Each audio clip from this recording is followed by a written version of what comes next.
Welcome back, everybody. You're here at KGTR. Today's video, we're celebrating the life of Ozzy Osbourne and his career, and this video is about the fall of Black Sabbath. The last video was the beginnings, the birth of Black Sabbath. They just released their first album in 1970, February of 70. Got some good success. We're topping the charts, and now this video is pretty much going to cover real quickly the rise of Black Sabbath and then the fall of Black Sabbath. All right, let's go ahead and begin. This is taken from To Hell and Back, an article from the magazine Guitar Legends, issue May 30th, 2005. 20 years, this was celebrating Ozzy's life 20 years before his passing just a few weeks ago. All right, so I'm giving you some stories that you may have never heard about about Ozzy Osbourne and his career and his life. All right, so let's go ahead and continue. This is a short video on the fall of Black Sabbath, taken from To Hell and Back article. All right, let's go ahead and begin. Here's where we're at. I blew this up for you so you can go along with me. As Sabbath grew in popularity, the band's, particularly Ozzy's, drinking and drug habits worsened. We had money to burn and booze coming out of our ears, says Ozzy. Later Sabbath albums like Paranoid, 1970, Master of Reality, 71, Volume 4, 72, and Sabbath Bloody Sabbath, 73, broke the band wide open, earning it international superstar status. But there was a deep price to pay for all the fame. The band members adopted a wild lifestyle and rampant substance abuse that began to undermine their creative output. Ozzy remembers the atmosphere surrounding the recording of Volume 4, an album which, save for a few gems like Snowblind and Supernaut, I love those tracks, is widely regarded as a convoluted mess. When we did that album, it was like one big Roman orgy. What do you think about that? We'd be in the jacuzzi all day doing coke, and every now and again, we'd get up doing a song. Tony Iommi recalls one particularly heinous incident from around this period. We were all in the elevator in this really plush hotel, and Ozzy decides to take a crap. As he's doing it, the elevator is going down to the reception floor. The door opens suddenly, and there's Ozzy with his pants around his knees. And all these people in fur coats are just staring at him with their mouths open. Can you imagine that? You're opening up the elevator door. Yeah, he's taking a crap. He's like, oh, that's Ozzy. He must have been drugged up, though, obviously. Clearly, Ozzy and Sabbath were riding high, living the wild rock and roll life they had always dreamed of. Sort of like early Motley Crue. Remember all the booze, drugs, and women getting in trouble? Remember all that? Unbeknownst to them all was not right with their financial affairs. Despite selling millions of records, the members of Sabbath realized they were broke, and in 1974, thanks to years of mismanagement.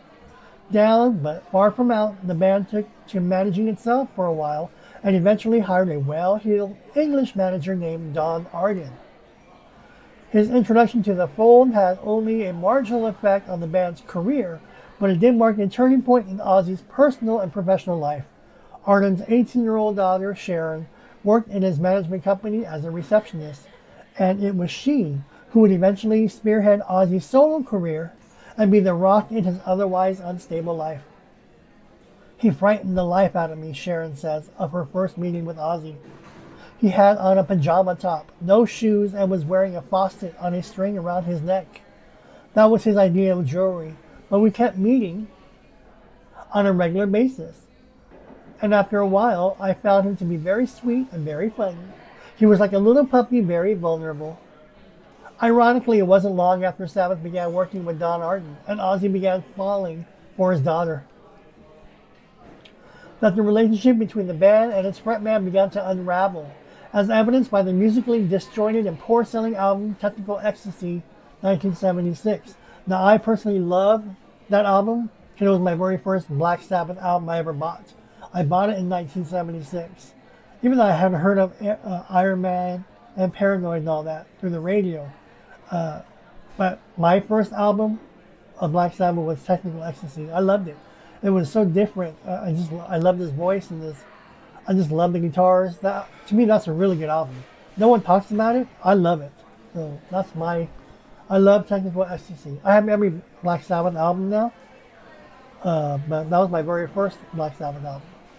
Sabbath were losing their focus as a band, a circumstance that more than likely was the product of lethal combination of the group's recent mass success, managerial distractions, and excessive drug use. As Ozzy grew more distant and disinterested in making music with Sabbath, the band's frustrations neared the boiling point. We had totally lost our way by that point, says Iommi. We were all into drugs, not just Ozzy. It was taking longer and longer to make records. Ozzy received a crushing blow in 1977 when his father died, sending the singer into a severe state of depression.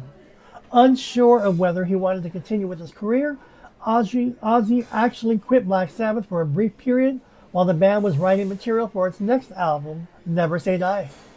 He returned 2 days before the recording began, but refused to sing any of the material written in his absence.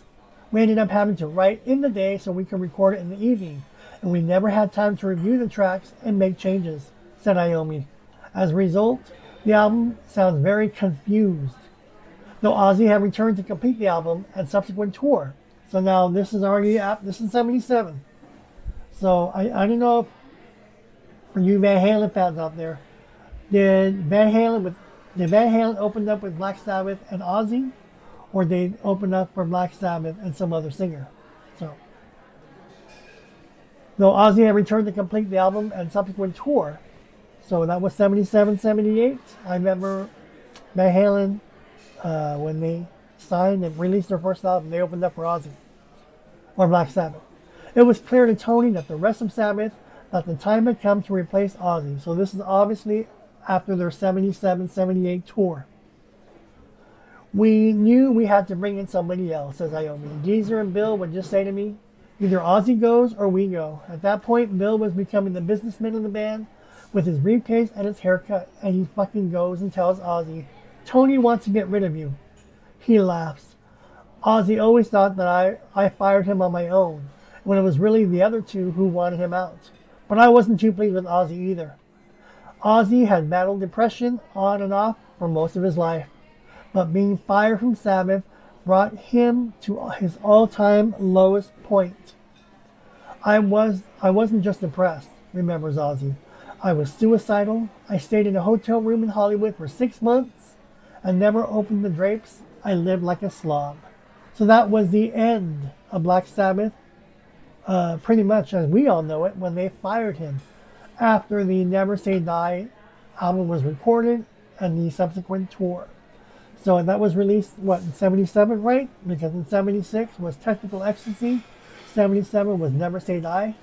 Van Halen 1 was released, I believe, early 78, right? Early 78. So they were already on tour opening up for Ozzy. So I think Never Say Die tour was the fall of 78, spring, summer. I'm sorry, the fall of 77, spring, summer. I'm just trying to put it in perspective. Because Van Halen did open up for Black Sabbath. And I think he opened up during Ozzy's last tour then with Black Sabbath. If I'm not mistaken. Correct me if I'm wrong. So what are your thoughts on him being fired? Did he deserve it? They were all doing drugs, getting drunk and wasting their money. I guess Ozzy got more carried away, right? Doing stuff like that with the elevator. When he wasn't around to record the Never Say Die record. Then until 2 days before recording, they had to rewrite everything because Ozzy refused to sing anybody else's lyrics. So Ozzy got all the writing credits as he wanted to by rewriting the lyrics because he wasn't going to sing somebody else's words or lyrics. So that was the fall of Black Sabbath. So remember, they came out, and their first album was February of 1970. Then they started releasing another album in 1970, 71, 72, 73, 74. And then around 74, they were going broke. Their albums were not as cohesive as they should have been because of the drugs and fame and distractions with alcohol and drugs. So that was the fall of Black Sabbath as we know it. Next up, we're going to be covering the rebirth of Ozzy, how he snapped at him, being in a depressive funk with alcohol and booze and drugs. And he's going to basically form his new band He's going to meet a skinny new blonde guitarist named Randy Rhoads. All right, if you have any questions, comments, or feedback, leave them below. Again, all these little stories are from the article To Hell and Back. It's a very lengthy article in this magazine from Guitar Legends, issue May 30th, 2005. So in 2005, they're already celebrating his life 20 years before his passing, all right? And also behind the scenes, click subscribe, hit that notification bell if you're a fan of George Lynch, because he's the last of the big three. Randy Rhoads, Eddie Mayhem have sadly gone. All we have left is George Lynch from that big three. So I have a duty to all of you and to everyone out there to release all my material from my vault, the personal vaults of Tony, of George Lynch shows, concerts, clinics, Dock-In, Lynch Mob, Project Infidelica, The End Machine, Sweet and Lynch, KXM, you name it. If it's George Lynch, hopefully I have it. So stick around if you want George Lynch content. I'll give it to you, if not daily, for sure weekly. All right, we're in the middle of To Hell and Back, celebrating the life of Ozzy. All right, so stay tuned. Our next little video segment of Ozzy will be on Ozzy's rebirth. After being fired from Black Sabbath, he's now going to discover Randy Rhoads and form his new band. But let's see what happens there. All right, thanks everybody. I'll see you all in the next video.